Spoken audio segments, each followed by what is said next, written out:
देखिए, इंजीनियर के यहाँ छापेमारी हुई। छापेमारी के बाद जब यह सवाल नेता प्रतिपक्ष से पूछा गया, उसका कहना है कि जिस प्रकार से बिहार में पिछली बार जब इंजीनियर के घर में छापा पड़ा और इंजीनियर थाने से ही छूट गया, और उस वक्त सदन में हमने ये सवाल उठाया था। जब हमने ये पूछा कि अब तक कार्रवाई क्यों नहीं, तो उन्होंने कहा कि अधिकारी जो है वो छुट्टी पर चले गए। यही सब मामला रहा जो नीतीश कुमार भारतीय जनता पार्टी से अलग हुए और उसके साथ जाकर मिले हैं, जो साथ में खाता है। बात करते हैं आरजेडी से कि क्या नीतीश कुमार आपके साथ इसी चीज के लिए आए हैं? प्रतिपक्ष के नेता ये आरोप लगा रहे हैं। जो अभी वर्तमान में नेता प्रतिपक्ष बने हैं बिहार विधानसभा के अंदर, इससे थोड़े दिन पहले वो विधानसभा अध्यक्ष थे। इनके अनैतिक आचरण, असंवैधानिक आचरण खुल करके सामने आया था। विश्वास खोने के बावजूद भी इन्होंने पद से पदत्याग नहीं किया, बल्कि सदन में जाकर के राजनीतिक प्रतिक्रिया देने के लिए पहुंच गए। पर सदन परंपराओं से बंधा है, नियमों से बंधा है।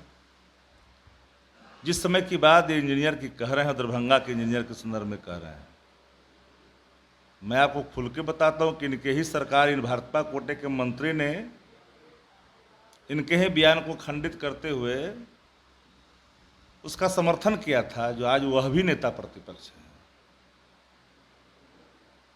भ्रष्टाचार को बचाना, खाना और खिलाना, देश को बर्बाद करना भारतीय जनता पार्टी की फितरत है। देश को आज लीला जा रहा है, नौकरियां मिल नहीं रही, भ्रष्टाचार सर चढ़ के बोल रहा है। इनके चहेते लोग बैंकों को लूट रहे हैं संस्थागत तौर पे, अर्थव्यवस्था चकनाचूर हो गया। इस पर तो उनकी सवाल नहीं। स्किल डेवलपमेंट की चर्चा कर रहे हैं। भारत सरकार ने स्किल डेवलपमेंट के क्षेत्र में क्या दिया था बिहार को? कौन सा? अभी लाखों करोड़ शिक्षा विभाग में भारत सरकार के पैसे जो देने हैं वो नहीं दे रहे हैं। अधिकारियों पर आरोप लगा रहे हैं विजय सिन्हा।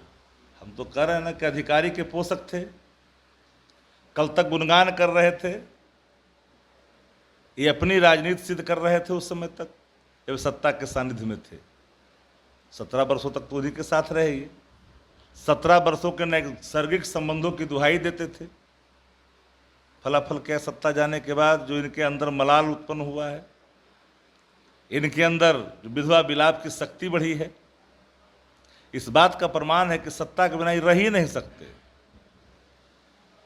तो क्या आपकी सरकार गिर जाएगी? अरे हम तो बता रहे हैं आपको ना, ये जो सरकार नई बनी है, देश में लोकतंत्र को महफूजियत प्रदान करना, बिहार को विकास के रास्ते आगे ले जाना। जो हस्तक्षेप भारतीय जनता पार्टी का था सरकार के अंदर में, आलम यह था कि भ्रष्टाचार को स्थापित कर रहे थे। भाजपा के विधायक भाजपा के मंत्रियों पर भ्रष्टाचार का आरोप लगाया। सबसे भ्रष्ट मंत्री भाजपा कोटे के लोगों को कहा, वो भाजपा के विधायक ने ही कहा। लेकिन ये चुप गए, नियमों को ताक पर रख करके काम करने लगे थे।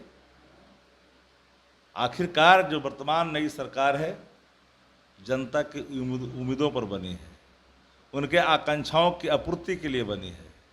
ए टू जेड, ऊपर से नीचे कैसे उनके अंदर विकास की रोशनी जाए, उन तक पहुँचे, उनकी ड्योढ़ी तक, यह बाकायदे सरकार करने शुरू कर दी है।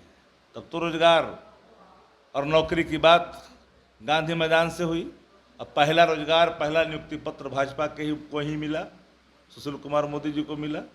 पॉलिटिकल क्वारंटीन थे, 20 महीना तक बीजेपी कार्यालय में हिलने नहीं दे रहा था।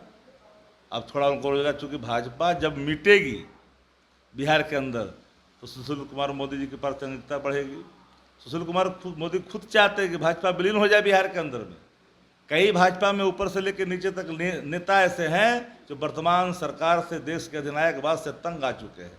अब इनके भारत सरकार के मंत्री, भारत सरकार के पूर्व मंत्री, कई लोग ही इनके निर्णय पर ही सवाल खड़ा कर रहे हैं। चलिए, तो बिल्कुल देखिए, सत्ता पक्ष से ये सवाल था कि आखिरकार जिस प्रकार से इंजीनियर के यहाँ छापेमारी पड़ी है और जो बरामद किए गए कैश और इसके पहले, तो इन तमाम सवालों के जवाब आपने सुने हैं। मनीष नेशन के साथ नमस्कार।